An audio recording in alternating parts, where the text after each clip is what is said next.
हरिओम। आज सुनेंगे 2.53 पतंजल योग सूत्र। यह है धारणासु च योग्यता मनसः।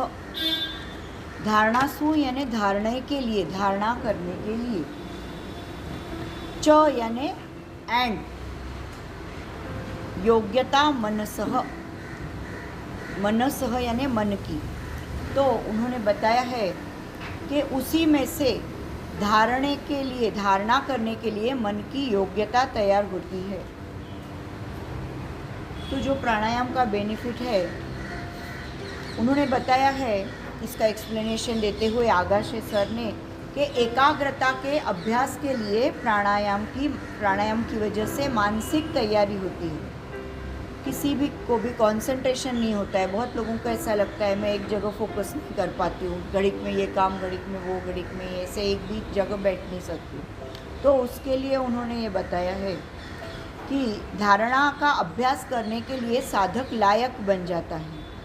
एकाग्र चित्त होना कितना कठिन है ये सभी को पता है। किसी भी एक जगह चित्त फोकस करना ये बहुत डिफ़िकल्ट है, और मन तो हमारा एक भी मिनट स्थिर नहीं रहता, तो ये अति चंचल है। एक बार उन्होंने बताया है कि बहते हुए हवा को पकड़ना एक बार हो जाता है, लेकिन अपना चंचल मन को पकड़ में लाना वो बहुत डिफ़िकल्ट है। तो मनोव्यापार जो है हमारा, वो रोकने के लिए बहुत डिफ़िकल्ट है, और प्राणायाम की अभ्यास की वजह से ये शक्य होता है। क्योंकि प्राण क्या करता है, हम प्राण में जब अपने प्राण को, श्वास को कंट्रोल करते हैं तो अपने आप हमारा मन भी कंट्रोल में आ जाता है। श्वास अगर फास्ट चलेगा तो हम सब जगह बहुत वायलेंट होते जाएंगे। तो जैसे ही हम श्वास पे अपने प्राणायाम में 10 मिनट हम लोग क्या करते हैं, कंट्रोल करते हैं। कोई भी कंट्रोल ब्रीदिंग, अनुलोम विलोम तो इतने काउंट से लेते हैं, इतने से छोड़ते हैं। उज्जाई तो कंट्रोल्ड करके लेते हैं, आकुंचन करके करते हैं। भस्त्रिका तो फास्ट ब्रीदिंग। तो हर बार हम लोग कुछ तो भी कंट्रोल करते हैं ना ब्रेथ पे। भ्रामरी करते समय श्वास लेके हमिंग साउंड लंबा वाला करते हैं, तो कंट्रोल ब्रीदिंग। नॉर्मल श्वास प्रश्वास तो हम ऐसे नहीं करते। तो जब भी हम वो प्राणायाम से कंट्रोल ब्रीदिंग करते हैं तो हमारा मन भी कंट्रोल में आने लगता है, और व्यापार का जो मन का जो व्यापार करना है उसके लिए आवश्यक ऊर्जा लगती है। तो वो ऊर्जा भी प्राण शक्ति की वजह से ही आती है, और यह प्राण शक्ति संयमन करने से होता है, यानी प्राणायाम करने से चित्त स्थिर हो सकता है। तो चित्त की एकाग्रता यह हमारे व्यावहारिक जग में भी हमको ज़रूरी होती है। कोई भी काम कर रहे, सिंपल एग्जाम्पल, खाना बना रहे हैं, खाना बनाते समय एकाग्रता से करेंगे तो ही परफेक्ट सॉल्ट, परफेक्ट मीठा, परफेक्ट उसमें तीखा सब पड़ेगा। एकाग्रता नहीं है तो कुछ भी बन जाएगा उस दिन, ऐसे है। तो वैसा ही है, चित्र निकालना है कोई भी तो एकाग्रता चाहिए। कुछ पढ़ाई करनी है तो 1 घंटा भी पढ़ना है बच्चों को, तो एकाग्रता होगी तो ही वो कुछ मार्क्स लेके आएंगे, ऐसा है। तो उन्होंने बताया है कि विद्यार्थी, कलाकार, स्पोर्ट्समैन, वैज्ञानिक, इनको जो यश मिलता है उसके रहस्य यानी वो एकाग्रता करते हैं, उसकी वजह से ही उनको यश मिलता है। तो कोई भी क्षेत्र में हमें आगे आना है तो प्राणायाम का अभ्यास बहुत ही उपयुक्त पड़ता है। जैसे ये गीत गाते हैं तो उनके लिए भी प्राणायाम, वो जब ज्वाइन हुए थे तभी बोल रहे थे मुझे प्राणायाम सीखना है, प्राणायाम सीखना है। तो वो कारण है कि प्राणायाम की वजह से आप जो काम करते हैं उसमें आप फोकस कर सकते हैं।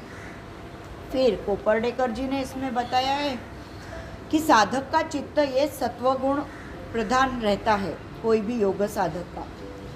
पर ये सत्वगुण पे रजो और तमोगुण का शुरुआत में आवरण रहता है। धीरे धीरे साधना करने से वो आवरण निकल जाते हैं और सत्वगुण जो है वो बाहर आने लगता है, और इसकी वजह से रजोगुण और तमोगुण कम होते जाते।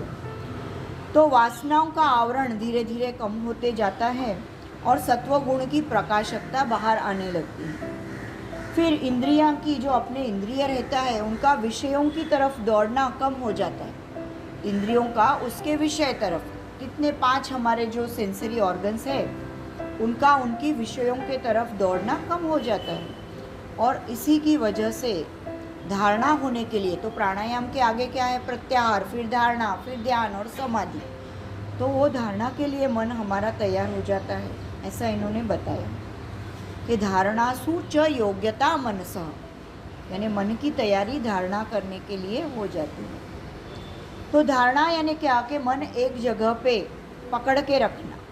तो मन ये चंचल होता है और हमारी शक्ति व्यर्थ ही इधर उधर खर्च होती रहती है। बहुत बार हम लोग बिना ज़रूरत की शक्ति खर्च करते हैं इधर उधर। तो उस मन को एक जगह बांध के रखना है और वह स्थिरता से मन की शक्ति भी टिक के रहती है। और इस तरह से मन की शक्ति बाहर की तरफ खर्च नहीं होगी तो योग साधना का अभ्यास करने के लिए उसकी शक्ति जमा होती रहेगी और फिर वो बढ़ती रहेगी, ऐसा उन्होंने इस सूत्र में बताया है। फिर आनंद ऋषि जी ने बताया है कि धारणा के पहले का अंग ये प्रत्याहार है। तो धारणा यानी केवल एकाग्रता नहीं, यह सर्वसमावेशकता उसमें अंतर्भूत है। मतलब कोई भी विषय पे मन एकाग्रता करना यह धारणा का भाग है और धारणा में से ही आगे ध्यान और समाधि इनकी स्टेप्स शुरुआत हो जाती है। तो यह धारणा की तैयारी प्राणायाम और प्रत्याहार से होती है। इसके आगे का सूत्र प्रत्याहार है। तो ये पहले धारणा का बेनिफिट यानी धारणा के लिए मन की तैयारी प्राणायाम से कैसे होती है ये उन्होंने बताया है। तो ऐसे सभी अलग अलग जनों ने इसका इंटरप्रिटेशन किया है।